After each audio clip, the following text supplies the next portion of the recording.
Bonjour à tous.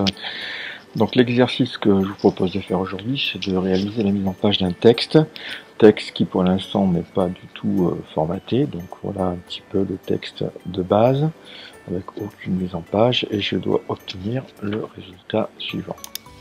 Donc voici la disposition finale du texte une fois que vous avez réalisé la mise en page. Donc on voit ici un bloc avec nom, prénom, classe et date. On va pouvoir insérer une date de manière automatique. Ensuite, j'ai inséré un logo sous forme d'image. J'ai créé un nouveau paragraphe avec contrôle des technologies mise en page d'un texte. Ensuite, j'ai inséré ici un petit caractère spécial. J'ai souligné les consignes. J'ai mis en place aussi une numérotation automatique des étapes qui sont ici. Ensuite, nom, prénom disposé à cet endroit et insertion d'une signature sous forme d'image. Voilà le résultat final que je dois obtenir après la mise en page. Donc, je reviens sur mon texte non formaté, non mise en page, et je vais dans un premier temps activer ici ce petit icône qui va nous permettre de visualiser les retours à la ligne. Donc ici, par exemple, ce que je vois apparaître ce petit caractère là, en bleu, ça veut dire tout simplement que j'ai tapé sur la touche entrée et donc je suis passé à la ligne suivante et donc j'ai créé un paragraphe parce que chaque ligne, chaque retour à la ligne crée un nouveau paragraphe. Donc ça c'est important de le savoir. Donc ici je vais séparer un petit peu les éléments, donc je vais mettre ici, je vais taper sur la touche entrée pour séparer les blocs. Donc contrôle de technologie mise en page d'un texte, c'est un bloc à part. Ensuite j'ai les consignes avec en dessous toutes les étapes pour les consignes et pour terminer j'ai nom prénom que je vais séparer aussi de toutes les consignes. Voilà, donc ça c'est dans un premier temps séparer tous les blocs. Ensuite, dans un deuxième temps, c'est positionner ou remplacer d'abord nom prénom par votre nom prénom, la classe, indiquer la classe. Donc là, par exemple, je vais écrire 5e A et puis insérer une date. Donc j'ai deux manières de le faire. Je peux le faire de manière manuelle, tout simplement en tapant la date, ou je peux le faire d'une manière automatique. Et là, pour ça, je vais aller tout simplement dans Insertion et je vais pouvoir ici choisir champ date. Donc automatiquement, vous allez avoir la date qui va se mettre en place. Donc c'est pas le format que je veux un format différent. Je vais voir par exemple le 23 février 2021. Donc la forme de la date telle qu'elle est positionnée ici ne me convient pas. Donc je vais choisir une autre option. Je vais aller toujours dans l'insertion ici. Donc, je vais sélectionner, resélectionner, revenir en arrière. Je vais faire insertion, champ et je vais prendre autre champ pour choisir dans cette fenêtre date et ensuite sélectionner ou date fixe ou date classique. Date fixe, ça veut dire que lorsque vous allez mettre en place la date ne changera jamais, et ici si vous mettez date non fixe, ça veut dire que tout simplement lorsque le document va être réouvert, mais il se mettra à la date du jour où vous l'avez réouvert. Donc moi je vais mettre date fixe et puis je vais choisir le format qui me convient, à savoir 31 décembre 1999. Sous ce format là, évidemment, il va se mettre à la date d'aujourd'hui. Donc je vais faire insérer et là vous voyez que automatiquement j'ai ce format là qui se met en place. Donc là, si vous avez un fond gris, ça veut dire tout simplement que ceci est une insertion automatique. À l'impression, ça va disparaître évidemment. Donc deuxième chose à faire, c'est de positionner le texte, contrôle de technologie et mise en page du texte à ce niveau-là. Et donc on va essayer de faire en sorte que ceci ne soit pas deux paragraphes différents, parce que là vous voyez qu'on a tapé sur les entrées, donc j'ai créé un paragraphe ici, et puis j'en ai un deuxième ici. Donc moi j'aimerais que ceci soit sous forme d'un seul paragraphe, et donc pour ça je vais revenir, passer mon curseur en début de ligne, revenir sur la touche retour, pour remettre la ligne au-dessus, et ensuite je vais appuyer sur Shift, la touche Shift, et Entrée, pour faire en sorte que ceci ne soit un paragraphe à part entière, c'est-à-dire que mon paragraphe commence ici et se termine maintenant ici. Donc vous voyez que le texte, le signe qui me permet de rester dans le même paragraphe c'est celui-là. Donc en tapant sur Shift Entrée, je ne change pas de paragraphe, je crée un paragraphe complet. Donc ceci maintenant un paragraphe, ce qui va me permettre donc de pouvoir replacer la totalité du paragraphe à un endroit bien précis. Donc il suffit que je mette mon curseur au début de ma ligne et que je déplace tout simplement le petit index qui est ici pour pouvoir le disposer là où je le souhaite. Par exemple, je vais le disposer ici à 12 et je vais avoir la totalité de mon paragraphe qui va s'aligner sur l'index que j'ai positionné à 11,9 ici. Donc là, voilà, j'ai positionné mon texte. Je peux passer à l'insertion de mon caractère spécial. Donc ici, je vais me positionner en début de ligne. Je vais aller dans insertion.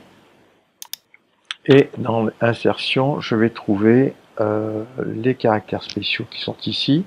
Ou bien je peux choisir aussi, puisque j'ai des icônes qui me permettent d'accéder directement à ces fonctionnalités, insérer un caractère spécial ici. Donc en cliquant sur insérer un caractère spécial, je vais pouvoir choisir tous les caractères spéciaux en fonction des polices de caractères que j'ai à ma disposition ici.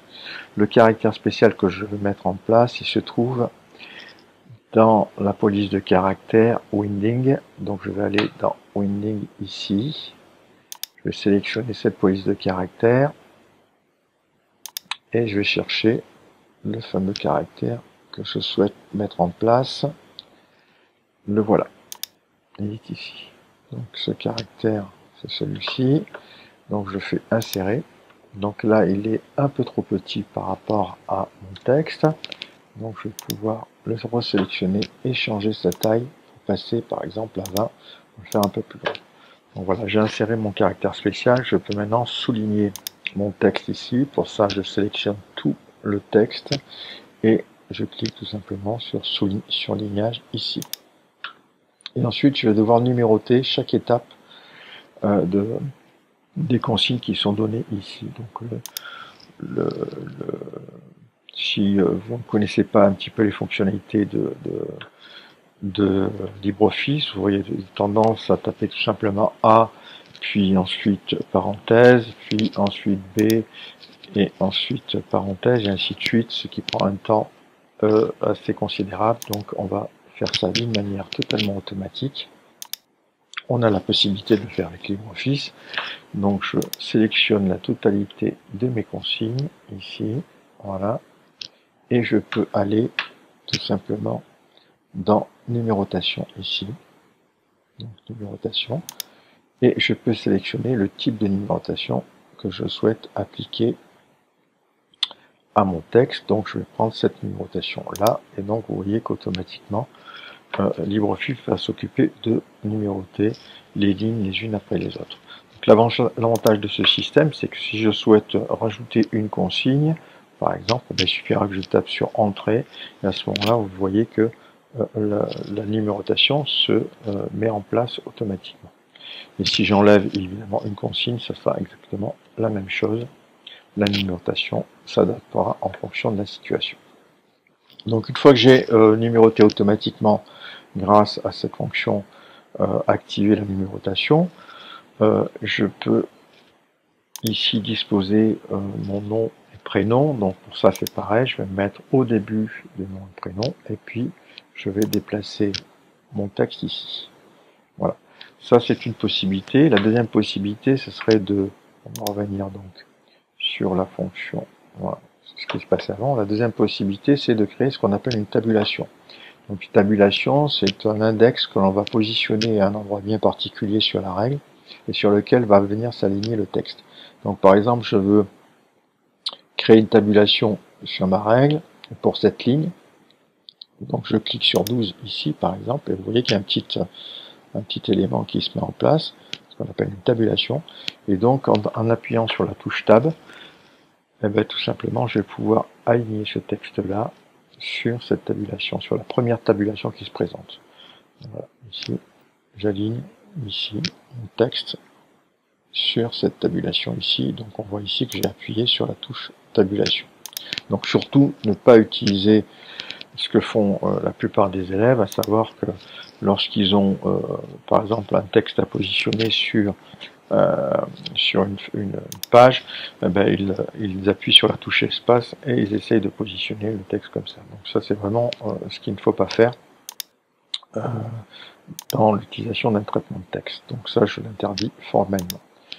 Donc utiliser la touche Tab, c'est beaucoup plus pratique et beaucoup plus rapide. Voilà. Donc ici on a positionné maintenant tout notre texte. Il ne nous manque plus qu'à insérer les différentes le logo et la signature. Donc pour cela, je vais aller ici, à ce niveau-là, sur ma page. Je vais cliquer sur nom prénom par exemple et je vais faire insertion image. Et je vais aller chercher l'image que j'ai sauvegardée sur mon ordinateur. Donc l'image s'appelle modification. Voilà, l'image s'appelle logo. Ok, je vais faire ouvrir. Et mon logo apparaît ici. Donc là, je vais pouvoir le positionner à l'endroit où je veux. Voilà, attention à ne pas être dans les marges de votre page. Donc restez bien à l'intérieur des marges, ici. Voilà. Là, je vais. Voilà. Je peux agrandir le logo si je le souhaite. Attention de l'agrandir à partir des diagonales, autrement vous allez déformer votre image. Si vous l'agrandissez ici, vous voyez que l'image se déforme. Donc évitez de déformer l'image et prenez les poignées diagonales pour pouvoir agrandir votre image. Donc voilà, j'ai positionné mon logo ici. Je vais pouvoir maintenant positionner ici ma signature, insertion, image, et tout simplement, je vais aller chercher ma signature ici, ouvrir.